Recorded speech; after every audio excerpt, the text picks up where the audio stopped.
तो आज का जो मुख्य विषय है वो है जो हमारा टीआरआई रिपोर्ट के विषय में बहुत सारे कुछ लोग बोलते हैं या सोशल मीडिया में बहुत सारे लोग अलग अलग इन्फॉर्मेशन को रख रहे हैं। तो उन सब इन्फॉर्मेशन को हमने लिख के रखा है और उन पे ही ये बात होंगी। और जो लोग इस बात को प्रमोट करते हैं कि टीआरआई रिपोर्ट कैसे अच्छा है और टीआरआई रिपोर्ट में क्या क्या लूप है, उन सभी बातों पे आज की जो चर्चा होंगी। तो कुछ कमेंट आए हैं लोगों के जो नोट किए हैं। जैसे हमारी मांडर से जो एमएलए हैं उनका नाम है नेहा शिल्पी तिर्की। वो कहती हैं कि by birth, bye DNA, by blood कोई आदिवासी होता है। तो अगर आप लोग आदिवासी हैं तो आप लोग के पास साक्ष्य हैं तो कोर्ट पर विश्वास कीजिए और कोर्ट जाइए। ये दूसरा स्टेटमेंट है उनका। और फिर कहती हैं कि संख्या बढ़ा देने से क्या होगा। फिर हमारे जो पूर्व शिक्षा मंत्री हैं गीताश्री उरांव, उनका कहना है कि आदिवासी में संस्कार होता है जो कुड़मी लोगों में नहीं है। और खासकर एक मेरा पुराना वीडियो है उसको लेके बोल रही थी कि गाली गलौज, जो लोग हमारे जो प्रिमिटिव ट्रेड्स हैं उसको गाली गलौज के रूप में देखते हैं, उन सब विषयों में वह है। उसके बाद कहती हैं कि आदिवासी समाज ने हमेशा विरोध किया है। फिर कहती हैं असली मालिक असली मालिक है हम लोग, अपना इतिहास हम लोग गढ़ रहे हैं। फिर कहती हैं कि हम लोग शिवाजी के वंशज हैं, हम लोग गुजरात से आए हैं, मराठी हैं। फिर कहती हैं कुर्मी समाज के लोग इतिहास के साथ खुलेआम छेड़छाड़ कर रहे हैं। ये स्टेटमेंट सब सभी अलग अलग वीडियोस में जो उन्होंने कहा है उन सभी को मैंने लिख के रखा है। ये हुड़पन दिखा रहे हैं, ये गीताश्री उरांव जी का कहना है। राड़ का मतलब लाल मिट्टी होता है, ये कहाँ लिखा है? मिट्टी को बोलता है राड़ ये लोग। फिर कहती हैं कि अधकचरी बात ये लोग करता है। फिर संवैधानिक अतिक्रमण के बारे बोलती हैं। फिर कहती है एंथ्रोपोलॉजिस्ट जो हैं वो हम पे हंसेंगे जो हमारे लोग जो तर्क दे रहे हैं। फिर उनका कहना है कि हमारे पास आप लोग आइए, अगर इंग्लिश पढ़ने में समस्या है तो ट्रांसलेट करके भी देंगे, ये भी उनका कहना है। और हमें हमारे संस्कार के विषय में कहती कि हम लोग गंदगी में रहते हैं, गंदगी में नहीं पड़ता आदिवासी समाज, ये उनका कहना है। और हम लोग टीआरआई में बैठ के बहुत सारा रिपोर्ट को बैठे बैठे बना लेते हैं। फिर दूसरे में कहती हैं कि आदिवासी जो है डीएनए से होता है, कुर्मी क्षत्रिय है। फिर उनका सबसे भयानक जो स्टेटमेंट है, हमको छेड़ोगे तो छोड़ेंगे नहीं, ये भी उनकी बातों में आता है हमेशा। और उसके बाद है कि कुर्मी क्षत्रिय है। कोलकाता हाईकोर्ट ने अभी ये कहा है, टीआरआई का लंबा शोध चला है। इन सब विषयों में उन्होंने अपनी बातें रखी हैं।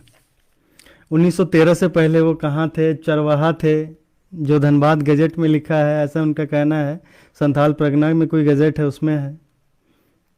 तो इन्हीं सब विषयों पे हम लोग बात करेंगे। और मोटा मोटी जो आज का चर्चा होगा वो होगा कि टीआरआई रिपोर्ट में क्या सही में अच्छी इन्फॉर्मेशन दी गई है। जिसमें मुकेश बिरुआ नाम के एक तो यूट्यूबर ने हमारे विषय पे एक वीडियो बनाया है पोस्टमार्टम नाम से। उनका कहना है कि जो टीआरआई रिपोर्ट है वो पूर्ण रूप से सही है। ये तो आज हम लोग जानेंगे कि टीआरआई रिपोर्ट में किस पेज नंबर में हमारे विषय में क्या गलत इन्फॉर्मेशन लिखी गई है। और आप लोगों से भी अनुरोध है कि आप अपने अपने कमेंट बॉक्स को कुछ सवाल है, अगर कुछ जानना चाहते हैं तो उन विषयों को रखें। और आप सभी के लिए ये इतना सारा जो डॉक्यूमेंट है, ये स्टेप बाय स्टेप हम लोग इस पर चर्चा करेंगे। तो ये सेशन लंबा भी हो सकता है, तो थोड़ा सा दिल थाम के भी बैठिए, है ना।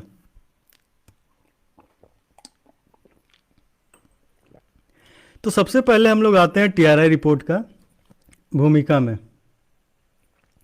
ये टीआरआई रिपोर्ट कहता क्या है?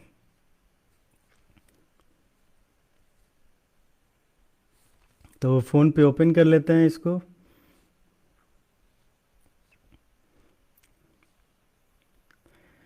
टीआरआई रिपोर्ट के विषय में कहना है कि ये आंदोलन हमारे समाज ने किया था। उसके बाद अनुशंसा पे इसे केंद्र को भेजा गया था। ये फर्स्ट पृष्ठ में है। इसके विषय में जानकारी कि अनुच्छेद 342 के अनुसार इनको अनुसूचित जनजाति में शामिल करने के लिए प्रतिवेदन को डाला गया। तो सीधे हम लोग आते हैं, हमारा 7 मिनट क्रॉस कर चुका है। पेज नंबर है हमारा, पेज संख्या है 5 या पेज संख्या 1 में भी आएंगे। ये जो इन्फॉर्मेशन इंग्लिश में दी गई है, क्या वो कुर्मी समुदाय के लिए है? जिसमें लिखा है भूमिका में कि the Kurmis of Chota Nagpur have migrated from some place in central India where their origin kinsman all Kurmis still reside. It is to be noted that for a Santhal from Chota Nagpur the Kurmis is known as Kunbi. क्या ये इन्फॉर्मेशन हमारे लिए है? तो इसी चीज़ को जानेंगे page number 5 में। ये जितने भी अंग्रेजी के दस्तावेज इसमें मेंशन्ड है, साइटेशन की गई हैं, वो एक ही डॉक्यूमेंट के पार्ट हैं, एक ही आर्टिकल के पार्ट हैं, जिन्हें अलग अलग तरीके से रिफ्रेम किया गया है। जिसमें पेज नंबर 1 है, फिर पेज नंबर 2 है, जिसमें कुर्मी कुनबी कुनबी, ये फर्स्ट लाइन है उस पेपर का। ये कॉरस्पॉन्डेंस है एच.एच. रिजले, एच.एच. अफ्रीका से लगा थे मजदूरी, हाँ अफ्रीका से भी वाला भी बोलता है लोग। हाँ, उसके बाद है ये 3 हाइपोथेसिस है। तो इसी में हम लोग जाते हैं सीधे पेज नंबर 5 में। जो सबसे बड़ा सवाल होता है ये लोग का कि हमारे 3 डेलीगेट जो थे वो चले गए थे कहाँ? मुजफ्फरपुर। वहाँ उन्होंने जनेऊ धारण किया और हमारा समाज जो है पूरी तरीके से कन्वर्ट हो गया। तो एक बात आप लोग सभी नोटिस कर रहे हैं, अगर टीआरआई रिपोर्ट आप सभी के पास है तो पेज नंबर 5 में जब जाएंगे तो वहाँ पे एक दिनांक लिखा हुआ है, 6/11/1930 लिखा है। अगर आप लोग आपके पास होगा तो नोटिस कीजिएगा, पेज नंबर 5 में लिखा है 6/11/1930 को भारतीय कुर्मी क्षत्रिय महासभा ने ब्रिटिश सरकार को दिनांक 6/11/30 को पत्रांक संख्या 1944 एवं 1945 द्वारा 1931 की जनगणना में कुर्मी कुनबी राजवंशी या रेड्डी आदि समुदाय को जनगणना के प्रतिवेदन में कुर्मी क्षत्रिय लिखने के लिए अनुशंसा किया गया। भारत सरकार ने पत्रांक संख्या AF 33/1930 पब्लिक गृह विभाग नई दिल्ली 18 नवंबर 1930 को प्रार्थना को स्वीकार कर लेने की सूचना दी। ये लिखा गया है। तो ये अगर यहीं पे सोचने वाली बात क्या है कि अगर उनका प्रतिवेदन को मान लिया गया होता तो ये जो गजट है आप सभी के सामने है, ये गजट है 16 दिसंबर 1931। क्या ये आप सभी को दिख रहा है? इसमें लिखा है बिहार एंड उड़ीसा गजेटे। अगर ब्रिटिश हुकूमत ने ये प्रतिवेदन को मान लिया होता तो ये गजट निकालने की आवश्यकता नहीं पड़ती। इसी से पता चलता है कि जो 3 डेलीगेट जो हमारे गए थे उसके बाद जो ये मीटिंग के बारे में इन्होंने सूचना दी है, पत्रांक संख्या 6/11/1930 को 1944-45 जो पत्रांक संख्या है उसको जो गजेट ऑफिसर थे उन्होंने नहीं माना है और उसकी सूचना उन्होंने बकायदा नोटिफिकेशन नंबर 49 पटना वेडनेसडे दिसंबर 16, 1931 इस पेपर्स के जरिए ये उन्होंने साबित किया है।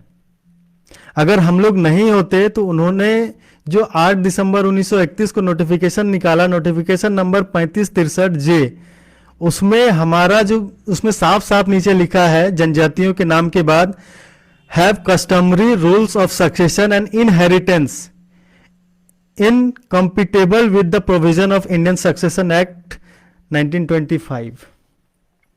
तो इससे ये साबित होता है कि जो ये बार बार आर्गुमेंट करते हैं कि 3 डेलीगेट हमारे गए थे मुजफ्फरपुर, उनके वजह से हमारे समाज को निकाल दिया, हमारे समाज को आदिवासी नहीं मान रहा है, ये वहीं पे समाप्त हो जाता है। फिर दूसरा टीआरआई रिपोर्ट में ही आते हैं, इसका नाम है, पेज नंबर है 12, गुस्टी के नेम। पेज नंबर 12 में जब जाइएगा तो वहां पे जो गुस्टी के नेम है, नाम है, क्या वो किसी से मिलता है? इसमें लिखा है, सिल्ली में है,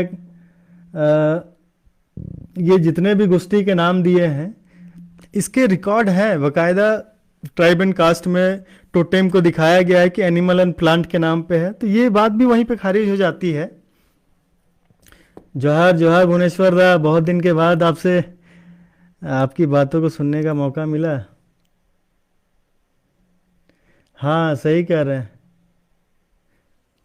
उसके बाद क्या है, पेज नंबर 12 में गुस्टी के नाम है, क्योंकि पीसी राय चौधरी का जो आर्टिकल है, पीसी राय चौधरी का धनबाद के विषय में लिखते हैं, और उन्होंने उसमें साफ कहा है कि ये जो कम्युनिटी है वो ट्राइबल कम्युनिटी है, और ये इसमें जो टोटेम है वो प्लांट एंड एनिमल के नाम पे होते हैं। ये डॉक्यूमेंट नंबर देखिए, ये धनबाद का डिस्ट्रिक्ट गैजेटर है, आप इसी में पृष्ठ संख्या है आपका 107 से लेकर 146 तक। यहाँ पे हमारे विषय में बहुत अच्छे से बताया गया है कि हम लोग कौन है, हम लोग कहाँ ओरिजिन है। हम सबसे बड़ी बात है, पीसी राय चौधरी का जो डिस्ट्रिक्ट गजेट है उसमें हमारा जो ट्राइबल सिस्टम है, महतो, परगनेत, देश मॉडल, इसके बारे में जानकारी दी गई है। और यही सबसे बड़ी बात है कि हमारे विषय में ये लोग कहते हैं कि मांझी परगना व्यवस्था हम लोग में नहीं है, वो लोग कहते हैं कि पढ़ा हम लोग में नहीं है। तो ये बताइए, अगर नहीं है तो पीसी राय चौधरी ने खोज के कहाँ से निकाला और डिस्ट्रिक्ट गजेट में कैसे लिखा? उसमें साफ साफ महतो किसको बोला गया है, देश मॉडल किसको बोला है, मॉडल किसको बोला है, परगनेत किसको बोलेंगे, इन सब विषयों में उनमें जानकारी है। फिर है पेज नंबर 13 में जब आएंगे हम लोग टीआरआई रिपोर्ट में, तो उसमें है विधि बताई गई है, किसी भी डेटा कलेक्शन जो मेथड होता है उसके बारे में जानकारी दी गई है। जोहार जोहार रविंद्रनाथ महतो जी, जोहार जयदेव महतो, जोहार दादा, सभी के जोहार। तो सबसे बड़ी बात है 13, इसमें है ये जो रिपोर्ट है, जब सबसे अंतिम पेज में आप लोग जाएंगे जो 38 पेज होगा, उसमें लिखा गया है कि भारत सरकार ने टीआरआई से इथनोग्राफिक रिपोर्ट मांगा था, जिसको हम लोग मानोग्राफिक रिपोर्ट भी कहते हैं। और इथनोग्राफिक रिपोर्ट का सबसे बड़ी बात है जो उसमें हमें सिखाया जाता है एज ए रिसर्चर, कि आप कभी भी इथनोग्राफी करने जाते हैं तो मिनिमम टाइम जो होता है उस समुदाय के साथ 6 महीना का आपको रह के उनके साथ रिसर्च को लेना पड़ता है। उसी को कहते हैं पार्टिसिपेंट ऑब्जर्वेशन। ये जो मेथड है इसमें लिखा गया है पेज नंबर 13 में कि इन्होंने असहभागिता अवलोकन के जरिए ये रिसर्च पेपर को बनाया है। इसका मतलब है उन्होंने पार्टिसिपेंट ऑब्जर्वेशन नहीं किया है। इसका मतलब है जो मेथोडोलॉजी होता है किसी भी रिसर्च को करने का, जो इथनोग्राफिक रिसर्च है और पार्टिसिपेंट ऑब्जर्वेशन ही नहीं है, तो फिर आपका डेटा एनालिसिस मान्य कैसे होगा? बात समझ रहे हैं?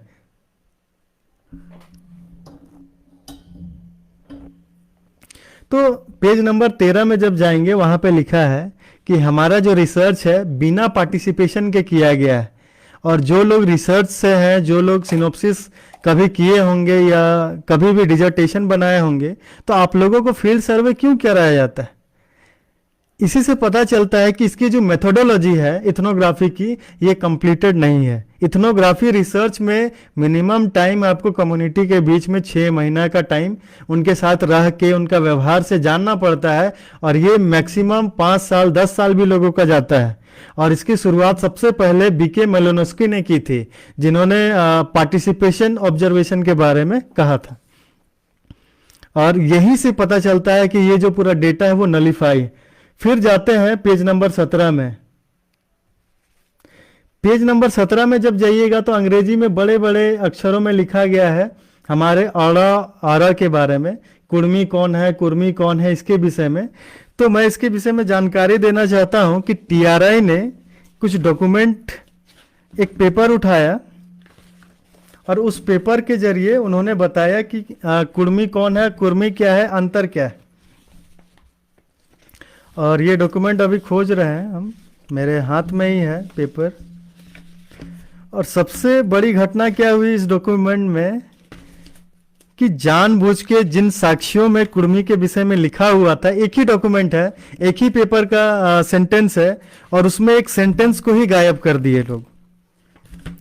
इसीलिए कह रहे टीआरआई रिपोर्ट को जो है साथ में लेकर बैठिए तो और मज़ा आएगा इन लोगों को समझने में। और इससे पता चलता है अगर हम लोग चाहें तो आईपीसी सेक्शन 167 के जरिए कि किसी सरकारी पद में रह के डॉक्यूमेंट से छेड़छाड़ का आरोप इनमें लगा सकते हैं।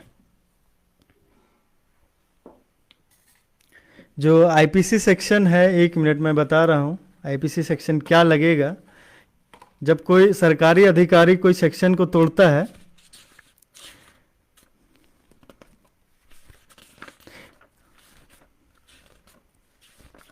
इस पे लगेगा IPC section 167 public servant framing an incorrect document with intent to cause injury. और एक तो लगेगा आईपीसी सेक्शन 204। जिस तरह से ये रिपोर्ट को बनाया गया है उसमें यही जो आईपीसी सेक्शन है वो लगेंगे। जानबूझ के हमारे डॉक्यूमेंट के साथ ये लोग खिलवाड़ किया।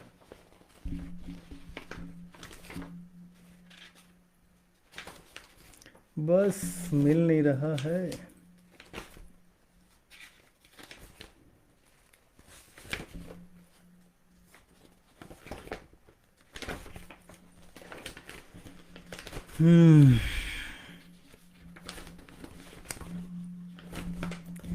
ये अच्छा मिल गया। ये है डॉक्यूमेंट, इसी को कहते हैं कोरस्पोंडेंस। ये देखिए यहाँ से ये डॉक्यूमेंट लिए हैं क्योंकि गवर्नमेंट ऑफ इंडिया के पास ये अवेलेबल नहीं है। इसमें साफ साफ देखिए क्या लिखा है। ये जब रिजले साहब लिख रहे थे tribe and caste of Bengal, उस टाइम ये पत्राचार हुआ है जॉर्ज अब्राहम गैरिसन और एच रिजले के बीच में। और ये जो है डॉक्यूमेंट कब का है, रिसीव्ड करते हैं 19 अगस्त 1898 को और इसको पढ़ते हैं 2 नवंबर 1898 को। ये जो ऊपर में जो जानकारी लिखी गई यही इंग्लिश के बारे में मैं बात कर रहा था कि इन्हीं सब जानकारियों को जो कुर्मी विषय में है, जो सेंट्रल प्रोविंस के कुर्मी है, उनके नामों को हमारे लिए यूज़ किया गया है। और ये है पूरा हाइपोथेसिस ऊपर में।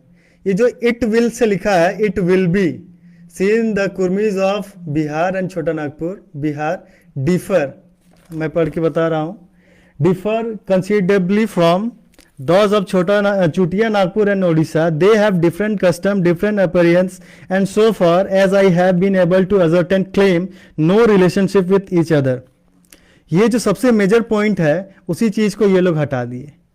अगर यही डॉक्यूमेंट को ये पेज नंबर 17 में ये जो है द लिंग्विस्टिक से ये लोग यूज किए, आप देखिए आपको मिलेगा।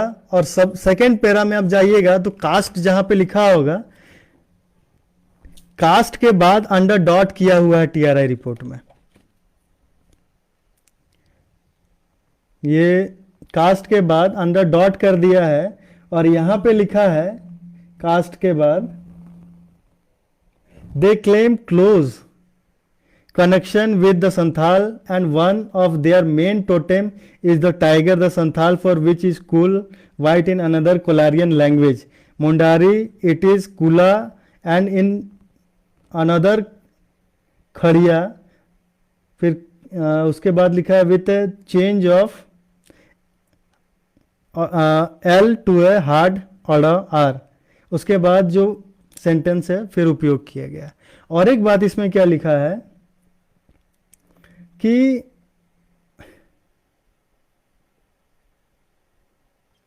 ये जो डॉक्यूमेंट है ये हाइपोथेसिस है। वो जो इसके ऊपर जब आप जाएंगे उसमें लिखा है this theory have fails entirely to account there for remarkable in uniform type of Chutia Nagpur Kurmis of their totemistic, ये वर्ड पढ़ नहीं पा रहा है। तो इस बात को भी लोग कहे हैं, ये रिसर्चर बोले, उस टाइम के रिसर्चर बोले कि कुर्मीज ऑफ छोटा नागपुर टोटेमिस्टिक है, इसमें टोटेम है। और ये किस आधार पे ये लोग लिखे कि ये लोग चंद्रवंशी है। बांदना या सोहराई दोनों का अलग अलग महत्व है।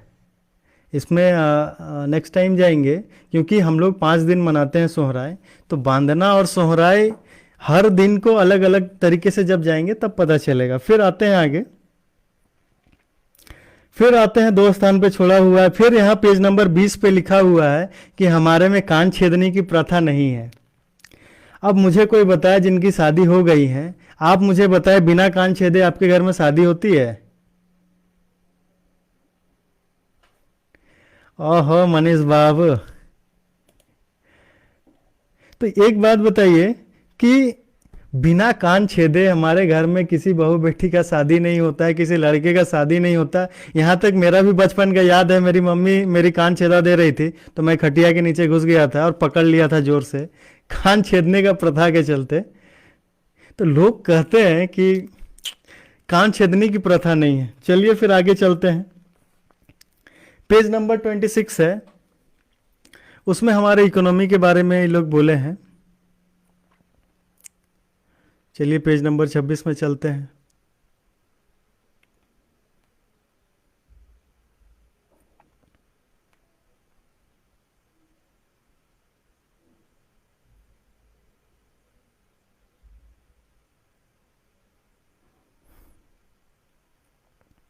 आर्थिक पिछड़ापन। तो एक बात बताइए, यहाँ पे जो बोल रहे हैं कि हम लोग खेती करते हैं उसके बाद हम लोग बेचने नहीं जाते हैं। अभी भी जब बाज़ार में हम लोग जाते हैं तो हमारी महिलाएं, जो बाज़ार है ज़्यादातर महिलाएं ही करती है। जो सामने का जो हाट बाज़ार होता है, अभी भी टिल नाउ जो अपने आप को एडुकेटेड समझते हैं वो लोग भी जाते हैं, क्योंकि वही हमारा इनकम का सबसे बड़ा सोर्स है। और यहाँ आर्थिक स्थिति के बारे में इन्होंने कहा है कि हमारी महिलाएं,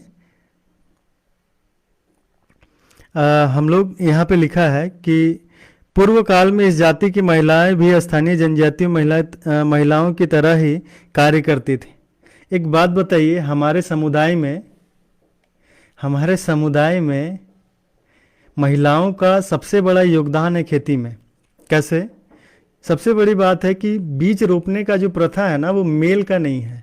आज भी हम देखे हैं कि हर कोड़ी इससे ज़्यादा मेल नहीं करते हैं। बीज रोपने का काम महिलाएं करती हैं, निकाई करने का काम महिलाएं करती हैं, सीझा बीझा सूखा का काम महिलाएं करती हैं। और ये लोग कहते हैं कि खेती में हम लोग की महिलाओं का योगदान नहीं है। ये मतलब किस तरह से ये लोग रिपोर्ट को मैनिपुलेट करता है। और ये लोग कहते हैं कि टीआरआई के लोग क्यों रिपोर्ट का क्यों विरोध करते हैं, ये सही है कि नहीं, ये कहाँ तक ये बातें सच हैं। फिर है, ये कहती हैं कि हमारे लोग पुरुष शिकारी थे, परंतु आज इनके बीच खेती का स्वरूप विकसित हो चुका है। भाई, खेती से ही सिविलाइजेशन बना है। जैसे शिकारी थे, आप जब इवोल्यूशन को पढ़ेंगे, ह्यूमन इवोल्यूशन को पढ़ेंगे, तो आपको पता चलेगा पहले लोग शिकारी थे, शिकारी के बाद टूल डेवलप किए, जब खेती हुआ उसके बाद वो लोग विलेज सेटलमेंट किए, विलेज सेटलमेंट के बाद जब लोग अक्षर का ज्ञान आया, जब अक्षरों को अंकित करने लगे, तब जाके ये सिविलाइजेशन कहलाया। और ये सिविलाइजेशन को क्रिएट करने वाले लोगों को कह रहे हैं कि नहीं, आप लोग सेटलमेंट हो गया तो आदिवासी नहीं है। इसका मतलब खाली घुमंतु आदिवासी हैं, जो नोमेडिक है, जो एक जगह से दूसरे जगह जाते हैं, क्या वही लोग आदिवासी हैं? वेट ए सेकेंड, ये मेरा चार्ज 6% दिखा रहा है, चार्ज ले कह नहीं रहा ये।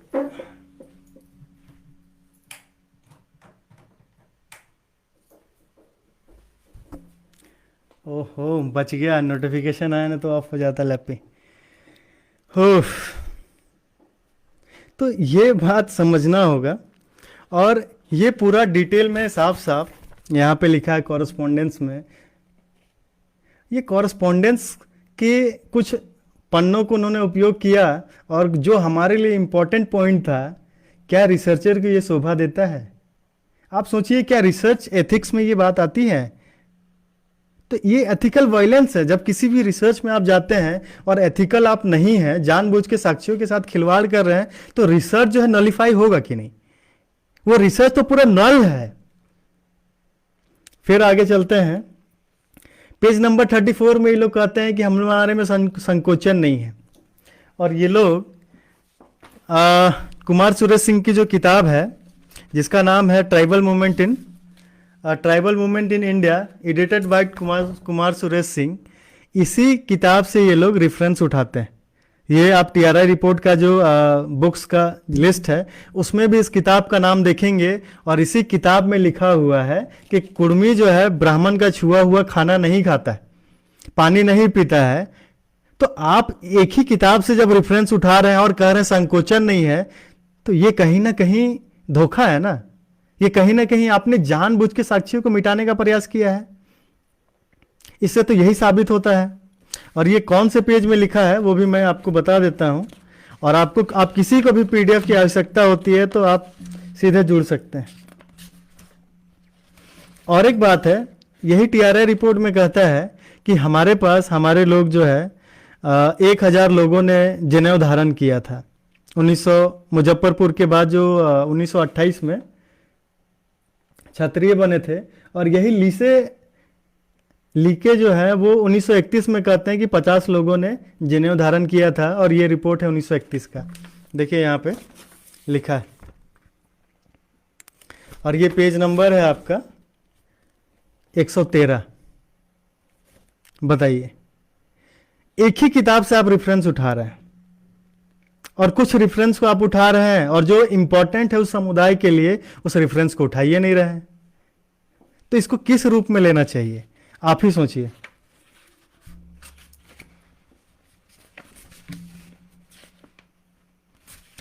देखिए इसमें पेज नंबर जब जाएंगे, इसमें पेज नंबर है 116। पेज नंबर 116 का सबसे लास्ट में जब जाइएगा वहां लिखा है लाइक अदर ट्राइब ब्राह्मण। एक मिनट, हम फोन पे देखते हैं, थोड़ा ब्लर आ रहा है।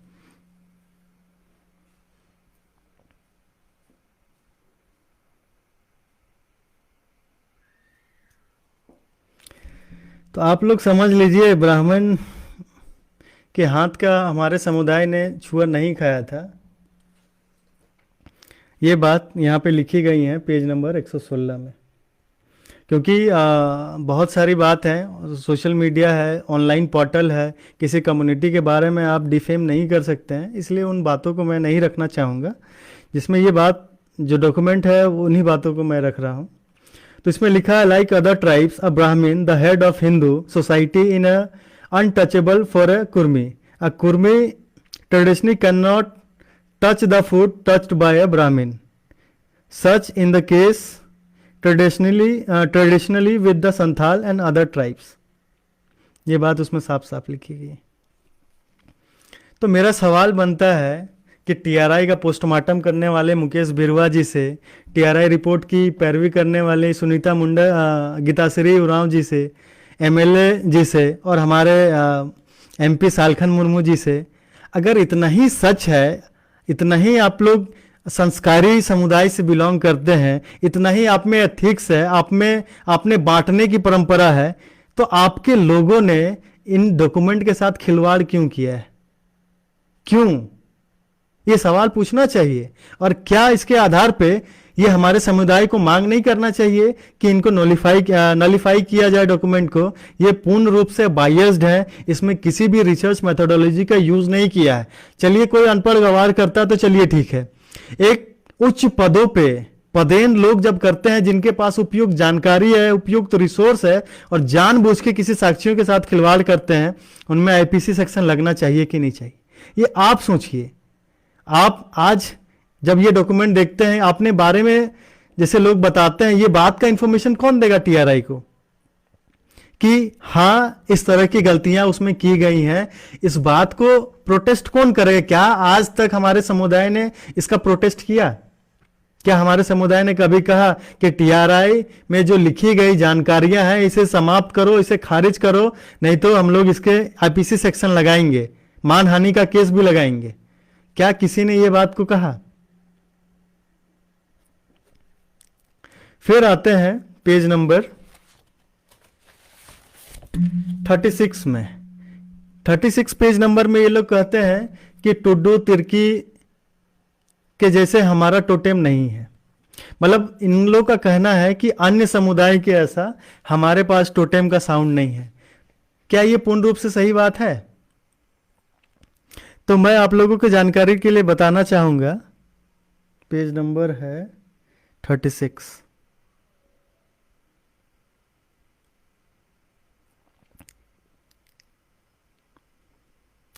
पेज नंबर 36 में लिखा गया है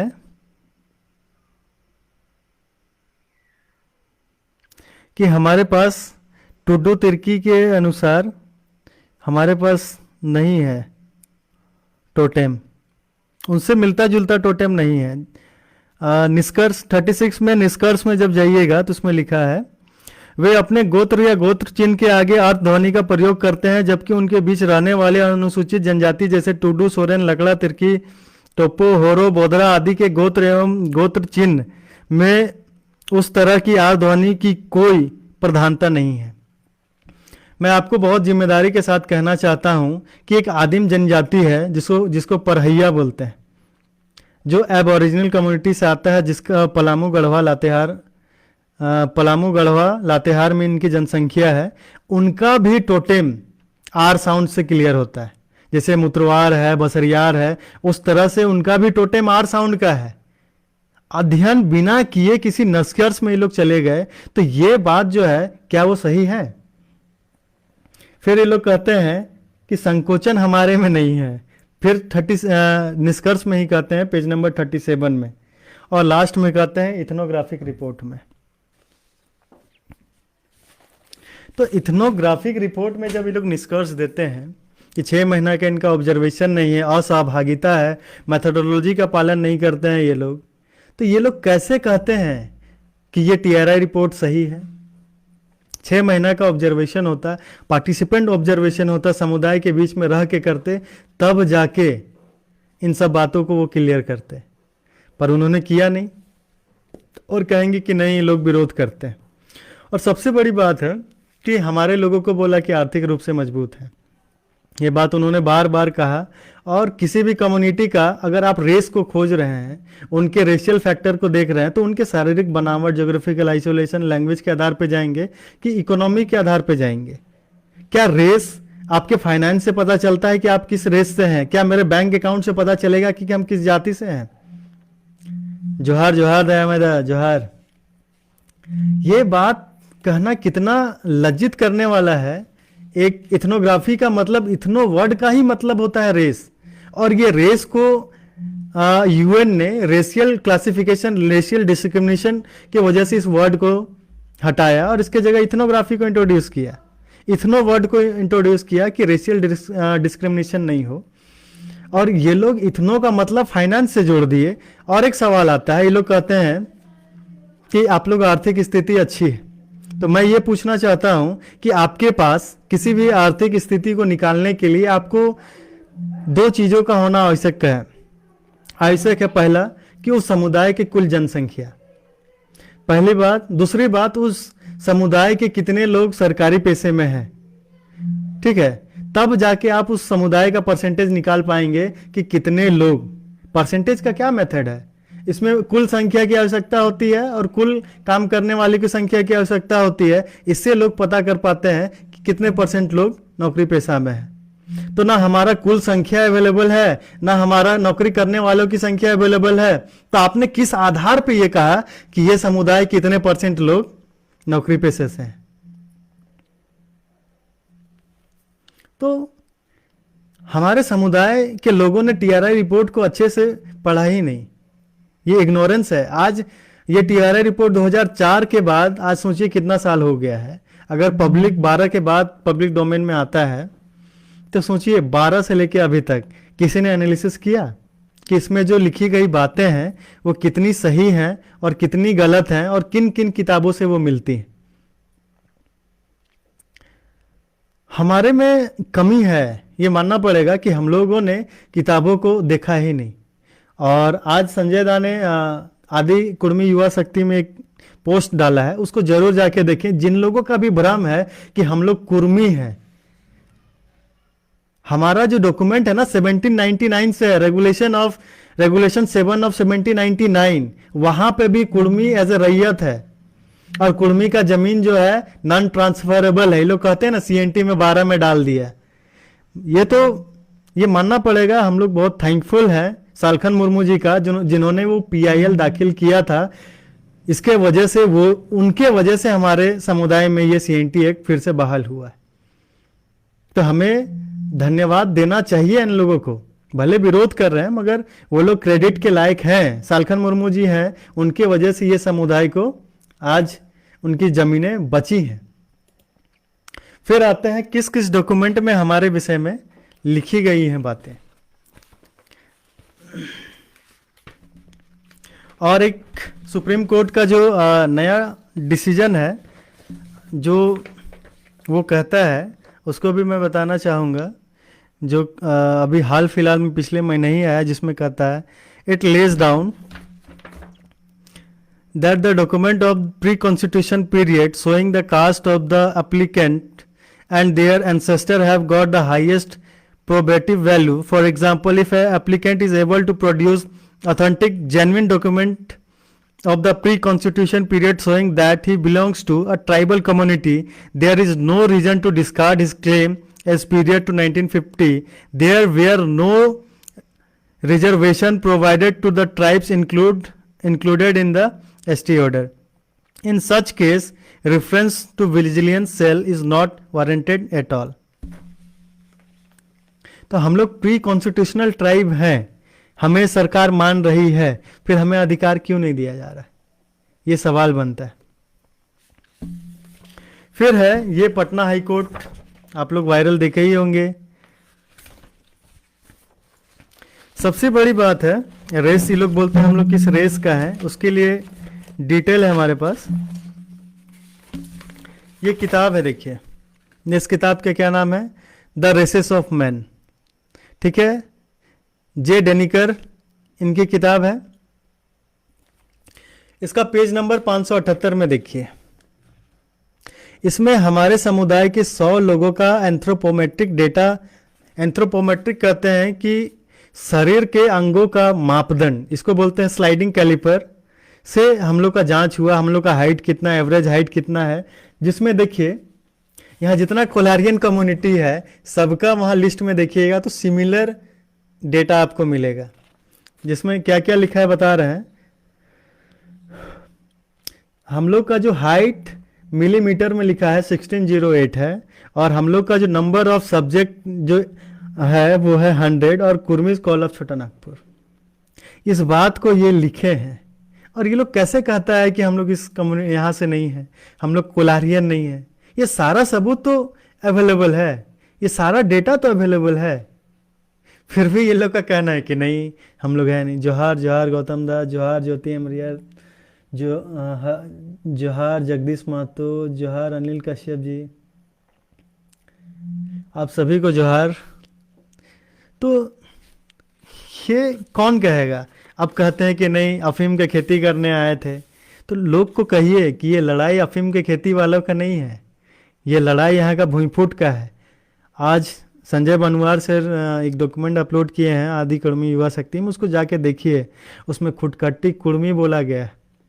हम लोग मूल रैयत हैं, इसका सबूत है। वहाँ जो लॉ कर रहे हैं उन लोगों को तो ज़रूर देखना चाहिए कि रेगुलेशन 7 ऑफ 1799 क्या है।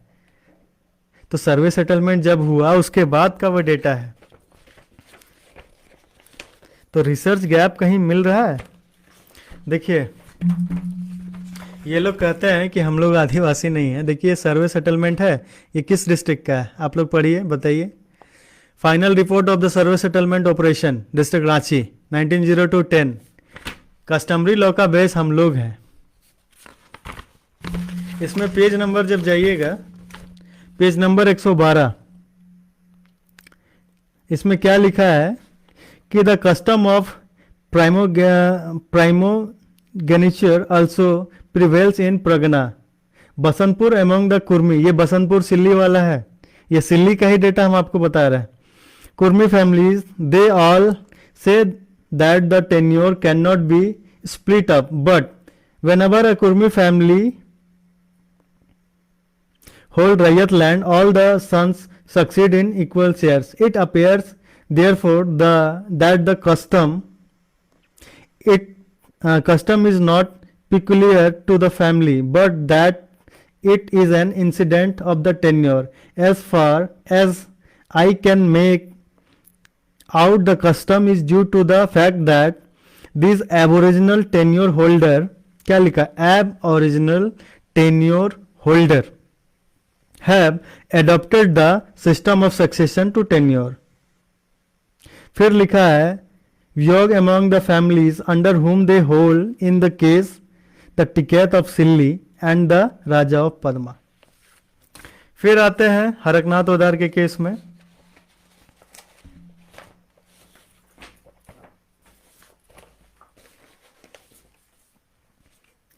हरकनाथ ओदार का जब केस पढ़िएगा तो उसमें पेज नंबर है 5 of 11, 5 of 11. ठीक है, ये है 5 of 11. जब आप देखिएगा तो उसमें लिखा है क्या कि कुर्मियों, कभी कभी जो मॉनिटर है वो ब्लर कर दे रहा है. उसमें लिखा है कि थोड़ा सा हम आपको एग्जाम्पल के रूप में समझाते हैं कि जो चुटिया नागपुर के राजा थे उनके वंशजों ने ये कहा कि ये ज़मीन हमसे ओहदार लोग लिया है, ये ज़मीन वापस दे दो. इसके लिए केस चला. तो जब ये केस हुआ तो ये पता चला, और ये डिटेल कहाँ है, PLJ जिसको बोलते हैं Patna law journal, page number 109 में.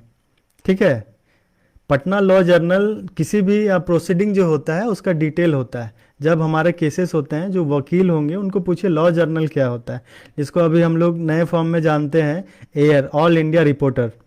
पहले उस समय ये लॉ जर्नल होते थे. जितने भी केसेस होते हैं, जितने भी प्रोसीडिंग्स होती हैं, उनकी डिटेल उसमें लिखी होती हैं. और ये केस डिटेल कब से है, तो वहाँ पे कहते हैं कि the Rajguru and has instituted a suit in the civil court of get possession of these 6 villages. In these circumstances, the parties adopted a wise course and took the result of the litigation in their own hands by avoiding a protected litigation which would have proved ruinous to the parties. They entered into bona fide settlement. bona fide settlement का मतलब होता है कि स्वघोषणा. हमारे जो पूर्वजों के पास जमीन था, किसी ने दिया नहीं है, उन्होंने घोषणा किया, उसके अनुसार उनको जागीर मिला था.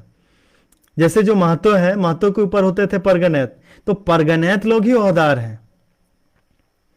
परगनैत लोग ही ओहदार हैं क्योंकि 6 विलेज के मालिक वो थे. ये बात को जानिए, जो दीवान अपने नाम के आगे टाइटल लिखते हैं वो थपाल या मड़ल होंगे. उन्होंने बोनाफाइड सेटलमेंट के जरिए उसको हासिल किया था. मतलब स्व घोषणा किया था कि ये मेरा क्षेत्र है, और उन्होंने प्रमाण दिया था कैसे, जोत के. और इसके विषय में मुझे जानकारी रामगढ़ के रहने वाले हैं जगेश्वर ओहदार जी, जो हमारे क्रांतिकारी भाई हैं, आनंद KTR उनके पिताजी हैं. जब उनके साथ हम चर्चा कर रहे थे, वो ओहदारी के उनके पास बहुत नॉलेज है.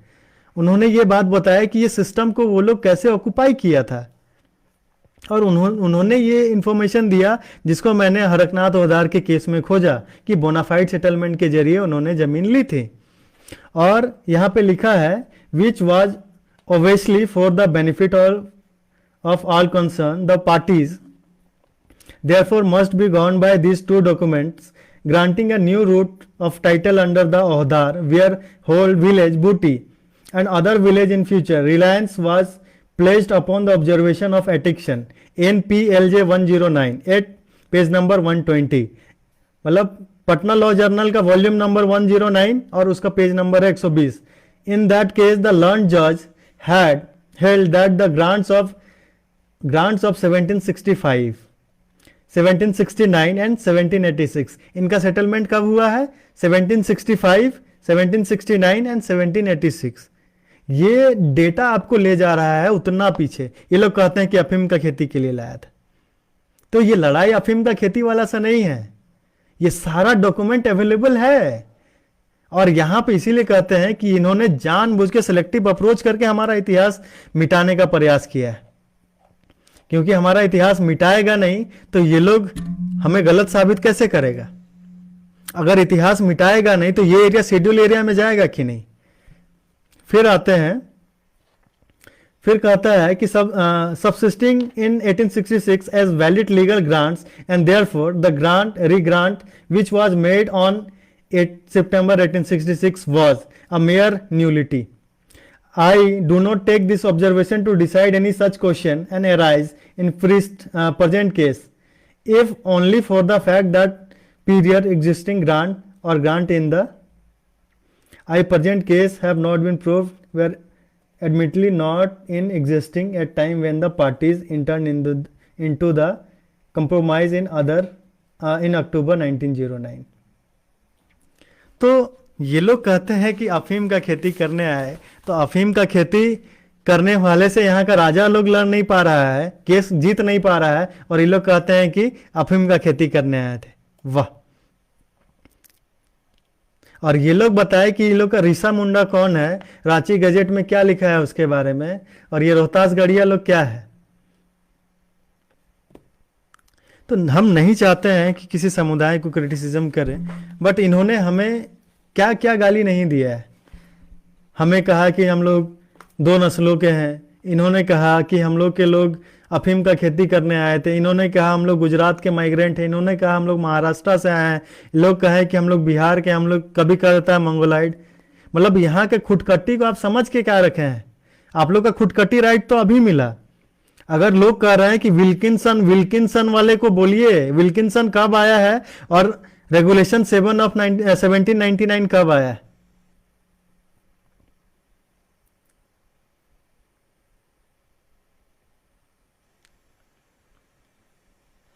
हाँ, जोहार जोहार कनक भानुआर दा, जोहार रामेश्वर प्रसाद महतो जी, मोतीलाल मेहता जोहार दा, तहु ही आज वायर ही का। तो फिर आते हैं 1931 का जो रिपोर्ट है, ये क्या है, memorandum for the Indian statutory commission on the working of the reforms Bihar and Orissa. इसका पेज नंबर देखिए, इसमें क्या लिखा है, एबोरिजिनीस कुर्मीज ऑफ छोटा नागपुर। ये कब का डिटेल है, 1930 का।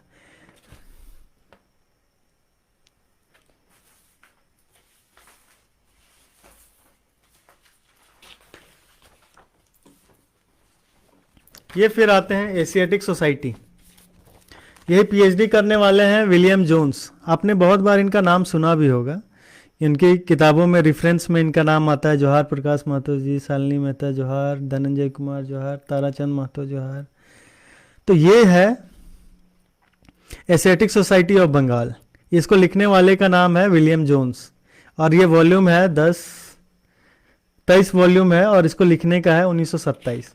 इन्होंने क्या किया है, ज्योग्राफिकल क्लासिफिकेशन में दिया है पेज नंबर 302 में, और इसमें साफ साफ लिखा है छोटा नागपुर ट्राइब्स 7 नंबर में कुर्मी, ओरांव, संथाल, मुंडा, भूइया, माल पहाड़िया और माले। और इन्होंने भी एंथ्रोपोमेट्रिक डेटा दिया है।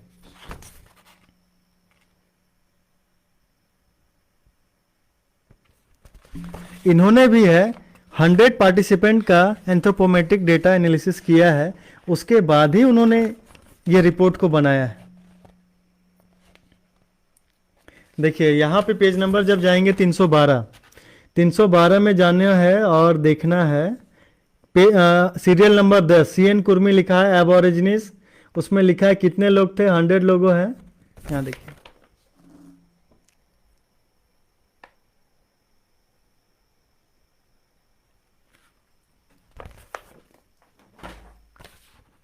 अब आते हैं रिसेंट डेटा पे। ये डेटा है झारखंड सरकार का 1990 में। इसमें क्या लिखा है, गैर सरकारी आदिवासी।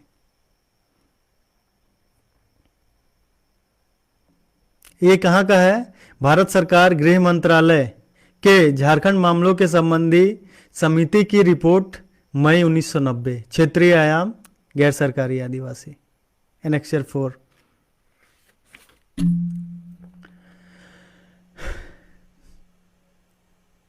देखिए, किसी को हेट नहीं देना है।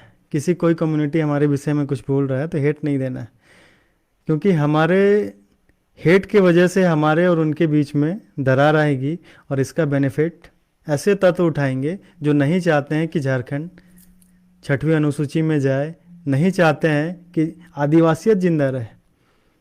ये जो हमारी लड़ाई है, ये आदिवासियत की लड़ाई है।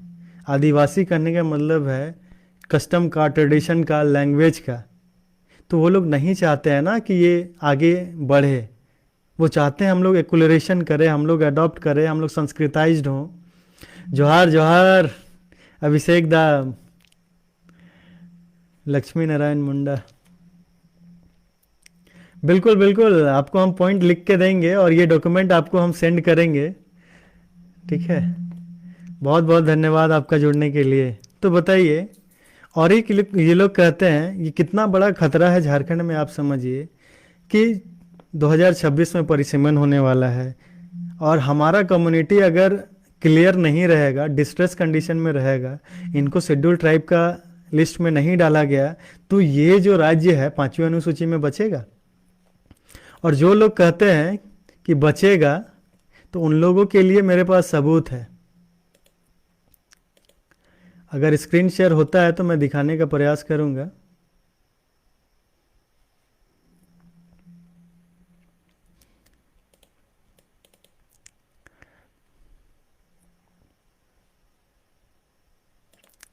कि ये एरिया शेड्यूल एरिया में किसके वजह से है। स्क्रीन शेयर करके देखते हैं, अगर होता है तो बहुत बढ़िया। ये है केस के बारे बताते हैं। ये एयर केस है। इसको केस करने वाले का नाम है Dhananjay Mahto versus Union of India and other. इसके जो जज ये 2005 में केस किया गया है। इसके विषय में इसमें साफ साफ ये जानकारी लिखी गई है कि रांची जो शेड्यूल एरिया है उसमें ट्राइब की जनसंख्या 46 पॉइंट नहीं कहाँ पे 43.56 है। और साफ साफ लिखा है population of schedule tribes in Silli block is 26%, 26.66। In some blocks like Mandar, Chanho, Namkum population of schedule tribes is less than 5%। तो क्या करना चाहिए कुर्मी समुदाय को? तो कुर्मी समुदाय को मेरे तरफ से यही सजेशन है कि देखिए, आदिवासी समुदाय जो शेड्यूल ट्राइब लिस्ट में है उनको जानकारी नहीं है और उनको जानकारी नहीं भी दिया गया है। उनके जो लीडर हैं वो इन्फॉर्मेशन मिसलीड कर रहे हैं और इसलिए वो लोग हमारे विषय में उल्टा पुल्टा कुछ भी लिख रहे हैं। पर हमें ये चीज़ को क्लियर करना होगा कि हमें झारखंड बचाना है, बंगाल बचाना है या उड़ीसा बचाना है। क्योंकि जैसे हमारा समुदाय आता है, झारखंड के 14 से 15 जिले, वेस्ट बंगाल में लिखित तौर पे ORGI रिपोर्ट में लिखित कहता है कि 12 जिला में कुर्मी यहाँ मेजोरिटी में। ये मेरा डेटा नहीं, ये ORGI का जो रिपोर्ट है उसमें साफ साफ पहला पृष्ठ में कहता है कि कुर्मी जो है यहाँ पे 12 जिला में मेजोरिटी में। आप सोचिए कुर्मी के एसटी क्यों शामिल नहीं किया जाए। हाँ, फोड़ देंगे दादा। अभिषेक दा, देखिए ये खतरा झारखंड में है, आपको सोचना पड़ेगा। क्योंकि सोशल सेफगार्ड को हटाने से किसको फ़ायदा मिलेगा? अगर आदिवासी लड़ता है, कुर्मी लड़ता है, तो इससे बेनिफिट किससे होता है? बंदर वाली कहानी सोचिए कि सबको यहाँ का ज़मीन चाहिए, ज़मीन में है मिनरल्स। जरूर अभिषेक दा, सबको चाहिए यहाँ का मिनरल्स और उसके लिए यहाँ का कम्युनिटी को लड़ाएगा तो हम लोग जाएंगे वही लोग के पास ना कि सपोर्ट करो। तो इस चीज़ को हमें जानना होगा कि हम लोग लड़ किससे रहे हैं। और हमारे समुदाय से यही कहेंगे कि कोई भी आदिवासी समुदाय, शेड्यूल समाज अगर कोई कहता है तो उससे गुस्साना नहीं है या उसे अभद्र भाषा में नहीं देना है। क्योंकि यही डिफरेंसेस हम लोग को क्रिएट करने के लिए ये लोग ये तामझाम किया है। ये झारखंड अगर कुर्मी समुदाय, मैं फिर से कहता हूँ कि अगर अनुसूचित जनजाति में होगा तो हम लोग आहर्ता को पूरा करेंगे और हमारा राज्य में सोशल सेफगार्ड बढ़ेगा, पंचायती राज व्यवस्था बढ़ेगी।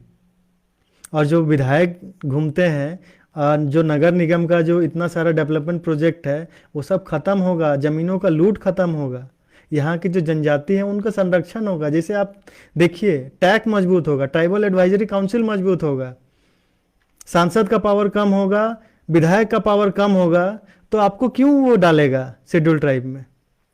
तो ये सारा सिस्टम है ना, वो पावर का है। ये पावर आपके पास आ जाएगा तो आप उसको वैल्यू नहीं कीजिएगा। आपके पास अधिकार होगा कि अपने मामलों का निष्कर्ष आप कीजिएगा।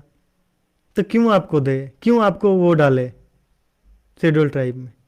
तो ये बड़ी घटना है और हमारे समुदाय से सभी से अनुरोध है, आदिवासी समुदाय से, शेड्यूल ट्राइब समुदाय से, कि किसको गलती मानना चाहिए, किसे गलती मानना चाहिए? जिन्होंने साक्ष्यों के साथ खिलवाड़ किया उन्हें, या जिन्होंने इतना सब कुछ होते हुए जिनकी ज़मीनें लूटी गई, जिनके ज़मीनों में खदान है, जिनके 20,000 स्क्वायर किलोमीटर से, केवल 5 डैम का मैं आंकड़ा दे रहा हूँ, 20,000 स्क्वायर किलोमीटर से अधिक एरिया इनके खाली डैम्स में है। उनसे जानना चाहिए, ये खाली लिखित में है। तो किससे आप लड़ रहे हैं? कुर्मी समुदाय वह जड़ है जिससे आपका कस्टमरी लॉ डिपेंड करता है। मैं संथाल कम्युनिटी के बहुत से भाइयों को कहना चाहूँगा, बुधन एक मांझी और मंझियाइन में केस हुआ था कस्टमरी लॉ को। रेफरेंस पता है किसका यूज़ हुआ है? वो 1964 या 65 का केस है, जिसमें कस्टमरी लॉ डिफाइन करने के लिए मांझी कम्युनिटी ने कुर्मी के रेफरेंसेस को यूज़ किया है। साक्ष्यों को पढ़िए। आप कुर्मी का विरोध करके अपना ही गर्दन काट रहे हैं, ये बात लिख लीजिए कहीं पे। और वो डिटेल अगर चाहिए तो मेरे पास वो भी है, वो भी आपको देंगे कि कोई केस नंबर कितना है, केस लड़ने वाले लोग कौन कौन थे।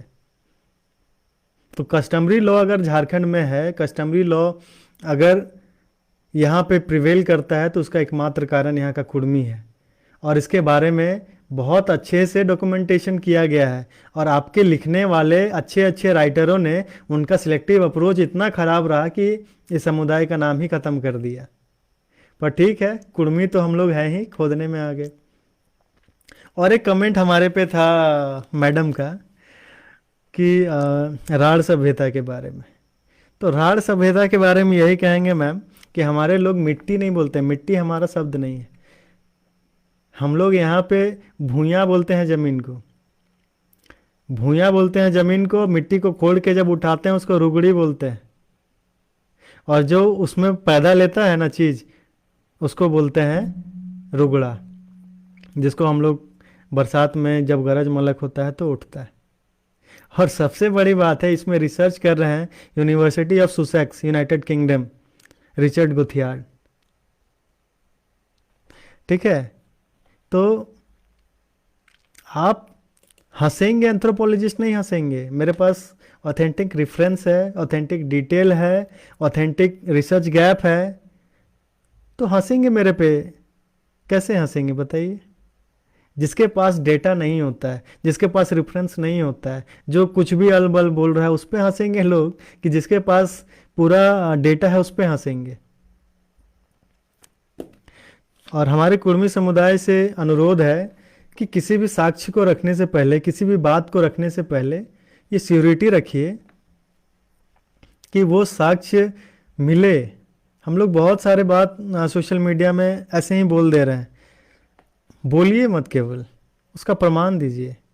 क्योंकि हमारे जो भाई हैं, हमारे जो हमसे हैं, जो आदिवासी समाज, शेड्यूल समाज से हैं, वो लोग हमसे हैं ना कि हम उनसे। तो बड़ा भाई के नाते, क्योंकि ये बड़ा भाई हम दिखाने के लिए नहीं बोल रहे हैं कि हम लोग बड़ा भाई हैं, लिखित तौर पे बड़ा भाई। आप कास्ट एंड ट्राइब्स पढ़िए, सभी डॉक्यूमेंट को पढ़िए। तो हम लोग यहाँ के एडमिनिस्ट्रेटर हैं, यहाँ की जो संस्कृति है उसका जिम्मा हमारे हाथों है। तो एक जिम्मेदार भाई के नाते कुर्मी समुदाय को ये सोचना पड़ेगा कि हमारे समुदाय में जो भाई हैं, संथाल है, मुंडा है, उरांव है, उनके साथ जो परेशानी हो रही है उनको भी देखना है। क्योंकि हमारा सहयोगी है, हम लोग एक दूसरे के सहयोगी हैं। मैं और एक घटना का जिक्र करना चाहूँगा कि कितना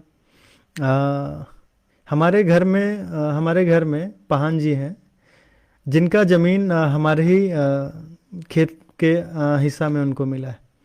पहनई का ज़मीन हमारे पूर्वजों ने उनको दिया है, ना उसके पास रजिस्ट्री है, ना मोटेशन है, कोई डेटा नहीं है उसके पास। फिर भी उन्होंने वो ज़मीन को लीज में दे दिया है। जो मुंडा परिवार मेरे गांव में है, वो हमारे घर में हमारे सहयोगी के रूप में थे। आज भी हमारे साथ उनका बहुत अच्छा रिलेशन है। जो हमारे साथ करमाली कम्युनिटी के लोग हैं, उनका बहुत अच्छा सहयोग रहा है। हम लोग एक साथ नाचते हैं। इन लोगों का कहता है भेदभाव करता है। भेदभाव करने के कुछ रीज़न रहे हैं खान पान में, आप पता कीजिए। उसमें आपको प्रतिबंधित मांस का सेवन मिलेगा, उसके वजह से लोगों में भेदभाव है। और सबसे बड़ा भेदभाव कहाँ से पैदा होता है? ये लोग बार बार कहते हैं कि सिल्ली की घटना यहाँ पे मेन है। सिल्ली की घटना में पानी का देखिए, वो पानी पिला रहे थे लोग, पर कॉन्टेक्ट ऑफ साइनेस वहीं तो है। और एक जवाब मैं देना चाहूँगा, अगर कोई टैग कीजिए गिरजाश्री मैम को। उन्होंने कहा कि कुर्मी समुदाय के लोग गाली गलौज में ही बात करते हैं, ये उनका संस्कार है। मैडम, एक बात अपने कान खोल के सुन लीजिए या ध्यान में इसको डाल लीजिए। जो गाली गलौज किए ना, उससे क्या पता चल रहा है उसके बारे में थोड़ा सा जान लीजिए। जो गाली गलौज किए उससे पता चला कि वो क्या रिलेशन में आते हैं। हाँ हाँ, उरांव समुदाय से भी हैं, बिल्कुल, इसीलिए तो कह रहे हैं। तो मैडम से यही कहना है कि देखिए, गाली गलौज किए तो गाली एक रिलेशन को वायलेट नहीं करता है। अगर कोई, अगर बहन का मतलब साला है और साला के बदले दूसरा गाली देगा तो वहाँ पे लड़ाई झगड़ा हो सकता है।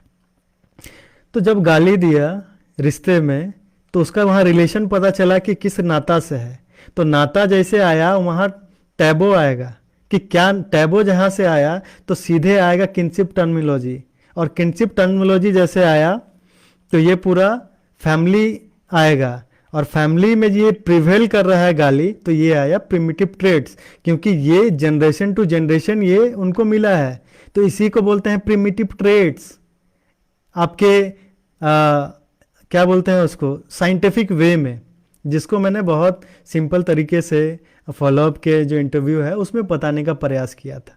यही प्रिमिटिव ट्रेड्स है जो जनरेशन टू जनरेशन प्रिवेल कर रहा है। इसीलिए जानने, किसी बातों को रखने से पहले उनके विषय में उपयुक्त जानकारी इकट्ठा कर लेना चाहिए, उसके बाद बोलना चाहिए। ये एमएलए जो है हमारे मांडर से, उनको मैं ये कहना चाहूँगा कि ये fight by blood bye DNA का ही है, by birth bye DNA by blood, ये इसी का फाइट है। अगर हम किसी के वंशज हैं, हमारा यहाँ अधिकार है, आप मेरा अधिकार लेने वाले कौन होते हैं? आपने अधिकार मेरा लिया ही क्यों? और हमारा अधिकार का विरोध करने वाले भी कौन होते हैं? आप क्यों आप हमारा विरोध कीजिएगा? हम तो आपके समुदाय के विषय में कुछ नहीं कहने जाते हैं। आपके उरांव समुदाय में 4 हाइपोथेसिस काम करते हैं। आप सेंसस डेटा उठा के देखिए, रिसेंट में भी क्लेम टू बी क्षत्रिय आपका है।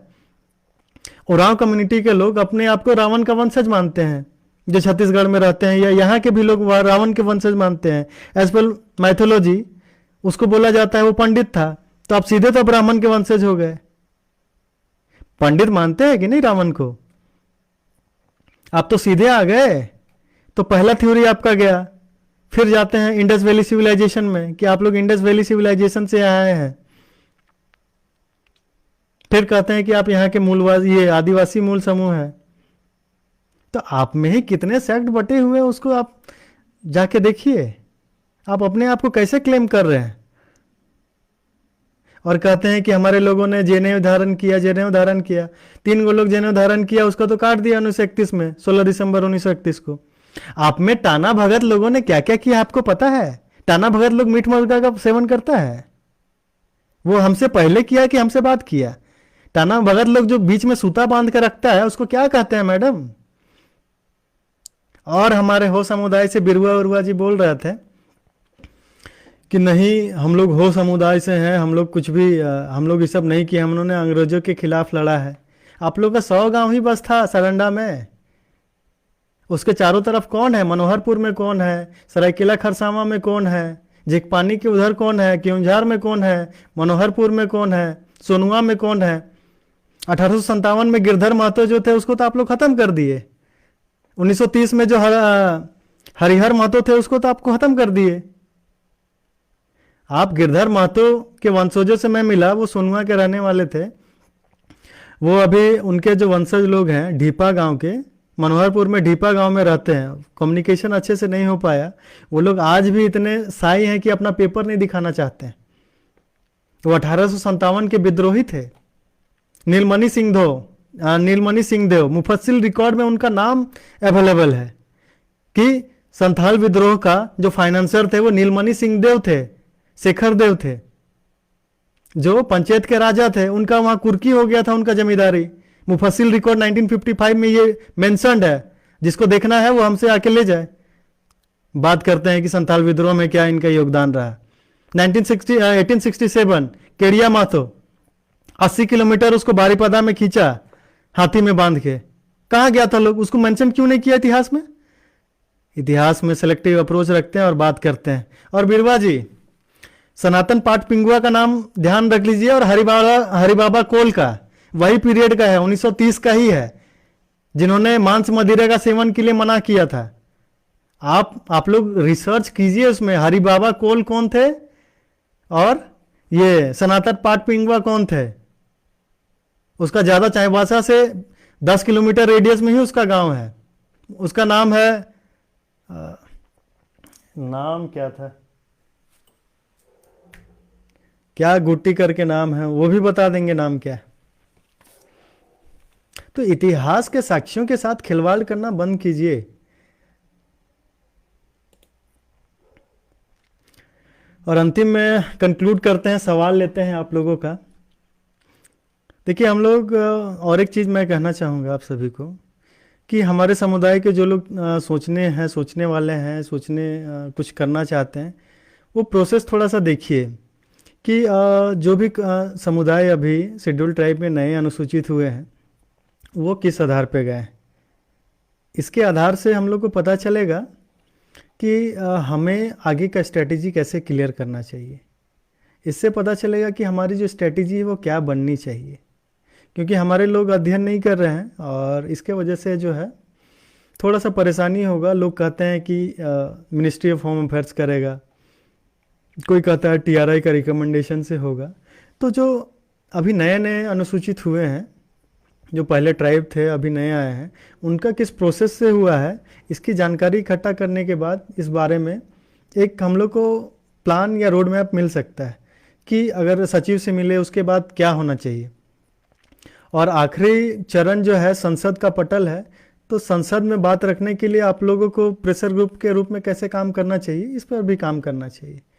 क्योंकि जहाँ तक मुझे जानकारी है कि 2000 ये अर्जुन मुंडा जी ने जो बिल लाया था वो संसद में ही लाया था। कहीं ना कहीं इसको कह सकते हैं कि ये संसदीय पटल से ही होगा।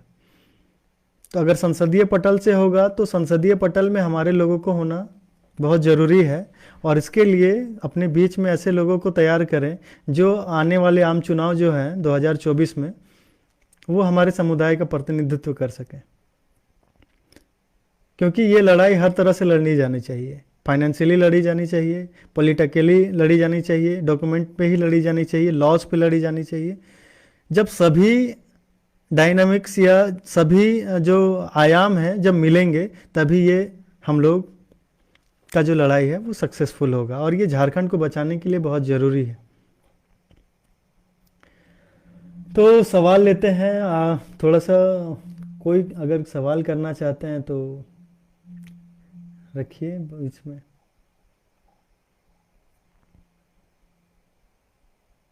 ये विजय कुमार कह रहे हैं, भाई साहब पढ़ो लिखो और नौकरी लो, एसटी एसटी काम नहीं चलेगा, फिर बाद में पता चलेगा कि कुर्मी एसटी करते ही बेरोजगार रह जाओगे। इसलिए मेरा मानना है कि मेहनत करो और अच्छे से पढ़ो और नौकरी ले लो, उसी में भला है। देखिए ये बहुत अच्छी बात कही। और मेरे दोस्त ने एक बार बात कही थी जो मैं हर बार सभी को कहता हूँ कि पढ़ना ही ज़रूरी नहीं है। ठीक है, नौकरी लेने के लिए पढ़ना ही ज़रूरी नहीं है। आप नौकरी लेने के लिए स्किल भी अपने आप में इवॉल्व कर सकते। तो लोग कहते हैं कि पढ़ो और नौकरी लो, नौकरी ही सब कुछ नहीं होता है भाई। और पढ़ के हम नौकरी ही कर रहे हैं, ठीक है, और स्किल्स पे ही नौकरी कर रहे हैं। ये एसटी एसटी नहीं, एसटी रिजर्वेशन के लिए हम लोग लड़ नहीं रहे हैं, ये पहचान है। क्योंकि आप कहीं ना कहीं हमको लगता है एडोप्टेशन एक्लोरेशन कल्चर में आप गए हैं, आपका श्रद्धा आदिवासियत पे नहीं है, इसीलिए इस बात को आप समझ नहीं पा रहे हैं कि एसटी एसटी क्यों कर रहे हैं। एसटी एक रेस है, एक पहचान है, उसके लिए हम लोग कर रहे हैं। और बाकी हम सक्षम हैं, पढ़ लिख के नौकरी में खाना ही नहीं, हम मेरा जंगल है, जंगल में खाने पीने का मेरा साधन है। ST करने का रीज़न ये नहीं है कि रिजर्वेशन ही चाहिए। ST का रीज़न है कि हमको पूरा स्टेट को बचाना है। ST करने का रीज़न ये है कि हमारे लैंग्वेज को बचाना है। ST करने का रीज़न ये है कि हमारा डाइवर्सिटी है उसको बचाना है। ST करने का रीज़न ये है कि हमारा जो कस्टम एंड ट्रेडिशन है उसको बचाना है। तो खाली पैदा लेने से मतलब थोड़ी जो होता है, कुछ पाँत का भी सीखो। हम लोग पाँत में हमारा जिम्मेदारी है